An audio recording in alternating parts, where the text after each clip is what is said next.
Greetings. So here are the 4 currently available VulcanVerse books, with the 5th and final one due out soon.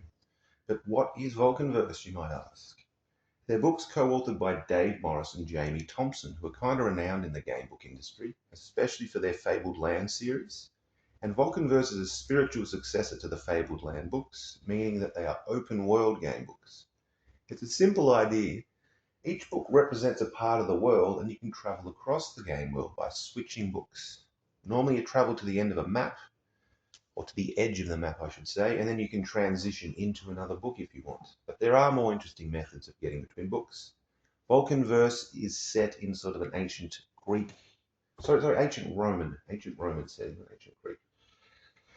Although I'm an Australian, so I know very little about the world. I have to let you know. Okay, so the openness of these books gives you a completely different experience to traditional game books. You'll sort of be navigating by finding your location on a map, and you'll be seeing landmarks on that map and thinking, oh, maybe I want to explore the volcano, maybe I want to explore the lake, whatever. And various things are going to be found in these landscapes. Now, the goal of each book is to complete 3 major tasks and essentially restore the land to, I don't know, prosperity, you might say. On top of those 3 major tasks, there's also heaps of little quests. Some are really short, but every now and then you come across a surprisingly long one. You'll be traveling between the books to complete some of these quests. My favourite one so far involved an undead barber, and that was a nice long quest. It had a real crazy ending. Well done, Jamie. That was an awesome one. So now let's talk about the mechanics. Now, if you've played Fabled Lands, mechanics will seem familiar. Hopefully, in my poorly lit room, I really should have done a bit more preparation for this, shouldn't I? I'll find the adventure sheet for you, first of all, so we can show you the adventure sheet. Our character sheet. You see mine's empty because I never write in my books, although all my fighting fantasies, I wrote in all of them, unfortunately. So you've got your adventure sheet, and then we've got our code words. People that have played Fabled Lands will be familiar with code words. You've got 4 attributes. You've got a companion that you can have with you at any time. You've got a god box, so which god you happen to be following. Glory is kind of like level or rank. Scars is underutilized, I'd say, but occasionally it comes up. You can have up to 20 possessions, which sounds like a lot, but it really isn't for this game. Titles, you'll be granted all sorts of titles as you go along. Money, self-explanatory. Current location, explanatory. Blessings, you use them to redo a skill check that you failed. You can have a maximum of 3 at any time, but you can only use 1 per failed skill check. You can't go through all 3. And finally, there's no health points. You can be wounded, or you can just be not wounded. When you're wounded, every attribute is reduced by 1. And sometimes when you're wounded, you'll take more damage and it'll ask you, are you wounded? And if you are wounded, you may end up dying outright, where an unwounded person wouldn't die. Here is, not coming out that great, but here's the map. It actually looks pretty great in the book, but my lighting and everything in my camera isn't that great. So here's the map for the Pillars of the Sky from book 4. Another thing that's great about these books, they have coloured illustrations. They're decent. They're not the most memorable most of the time, but they are, one, their colour, and they are very competently done illustrations. Every book has them. Hammer of the Sun has less, well, maybe it has the same amount of illustrations, but it's so much bigger than the others. It's probably twice the size. Definitely twice the size of House of the Dead, but it's much, much larger in general. So it feels like there's less images, but maybe there's the same images just spread out across many more entries. Okay, so the mechanics involve a lot of skill checks. It involves that idea with blessings I was just saying. You can have companions with you. Seems like Dave Morris does the companions more than Jamie Thompson. What else would there be? Oh, and the other thing would be the way when you die, you pretty much always come back to life. There's some place called the Vault. You have to leave all your possessions on you in the Vault. But let's say you die again. Then you'll be back at the Vault. Any new items you've picked up have to go in the Vault, but you can take whatever you want that you left previously in the Vault.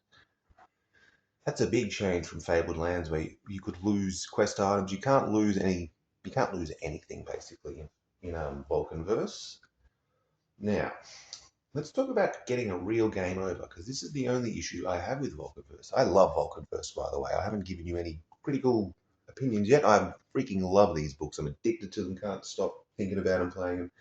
But there is an issue. It's the game overs really suck.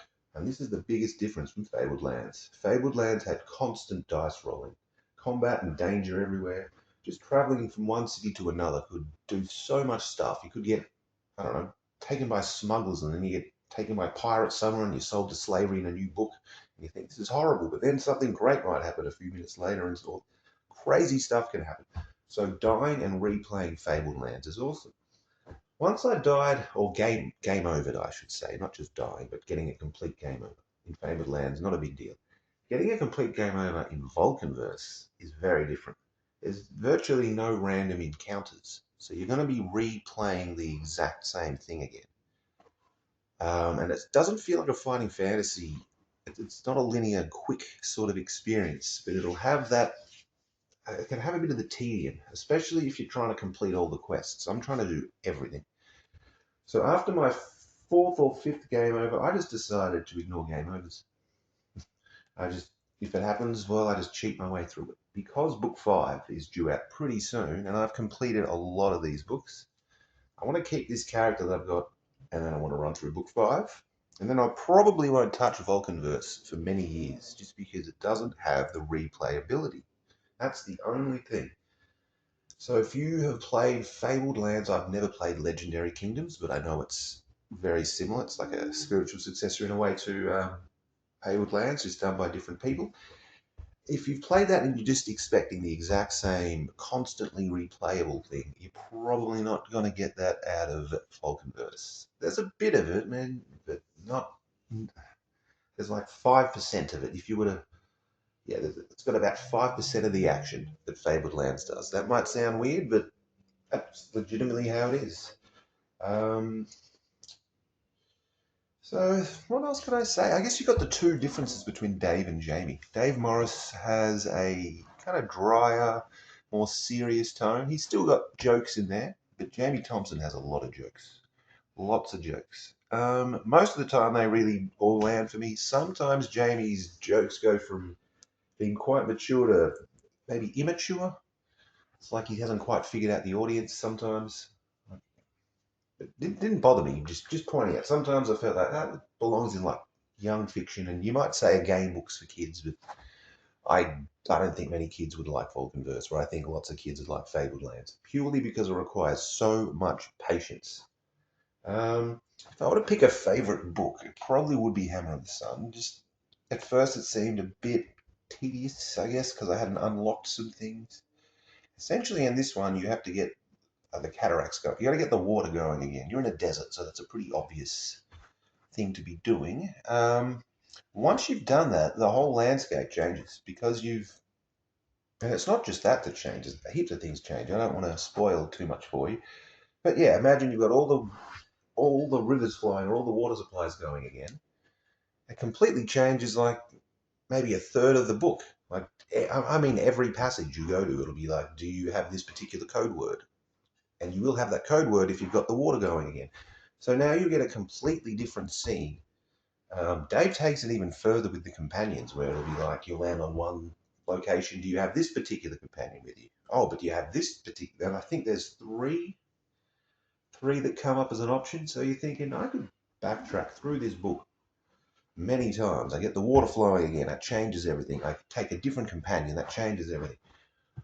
But just the lack of the enemy encounters, the random enemy encounters, makes it slow, very, very slow. It puts me in a certain mood. It's very, very zen-like. Um, I think I know why they took out a lot of the combat, and I think it's because you'd never be able to finish this game if you had the same sort of random encounters and all the constant battles and things that Fabled Lands have. You'd never complete 3 tasks. It'd be too much. Getting to, especially the two that David done, they're very labyrinthine, very, very, yeah. He manages to hide things somehow, where Jamie Thompson's a bit more obvious about where to go. All right, so I'll probably do an update when book 5 comes out. Apologies for the very low res, low production values of my first YouTube video, but I just haven't seen many people talking about it. So I just wanted to get this out and try and get some hype, because the series is almost over. We've got Legendary Kingdoms as book 3's just come out. Fabled Lands is going all the way to book 12, and that's going to take forever. So this is your chance to actually complete the series. And I'm going to stop because my cat's coming and he's being very grumpy. Have a good one. Thanks for watching, guys.